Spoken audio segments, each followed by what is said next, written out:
The year is 1999. Every day, more and more people are getting involved in entrepreneurship.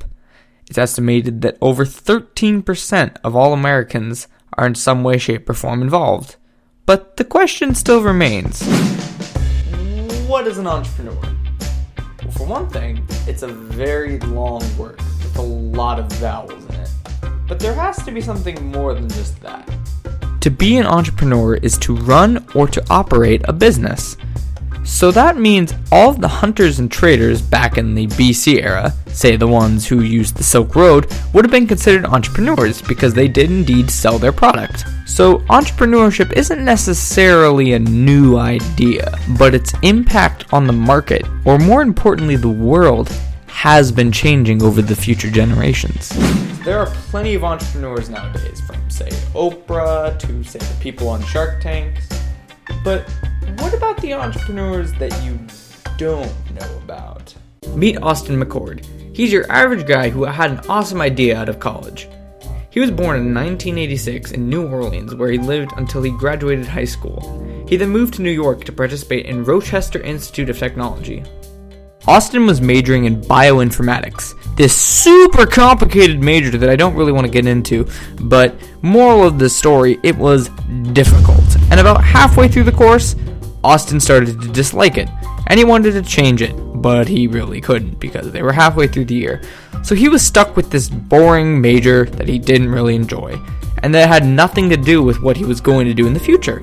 Times weren't looking good for poor Austin, but during this time is when he came up with an idea that would turn into a $100 billion industry. You heard me right.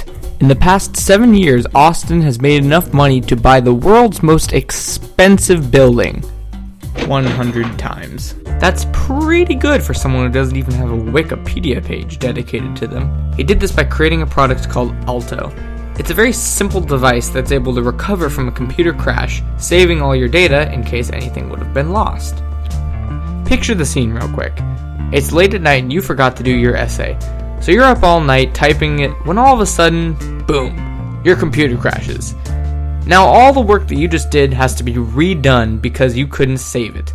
But now you don't have to worry about that because with Alto, it keeps all of your data protected in a cloud network. In 2007, Austin McCord created the business Dado, or Dado, whichever one you prefer. A business completely focused on the protection of data. Alto was one of the very first products, and over the years they've been acquiring various different products that do similar but different things. After the commercial success of Alto, he created various different products as well as various different versions of Alto to succeed the original Alto 1.0. There are currently about 4 or 5 different products, 2 of them being an Alto, and 1 of them being digital, that you can currently get from Dado to store your data and keep it protected. Over these various products, Dado is currently storing about 140 petabytes worth of data.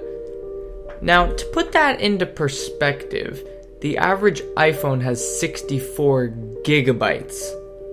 And since 1,000 gigabytes are equal to a terabyte, and 1,000 terabytes equal a petabyte, so that's about 2,187,500 completely full iPhones worth of data in a cloud network being managed by Data as of this moment. That is truly amazing. It's fascinating how anyone can take any idea and turn it into millions.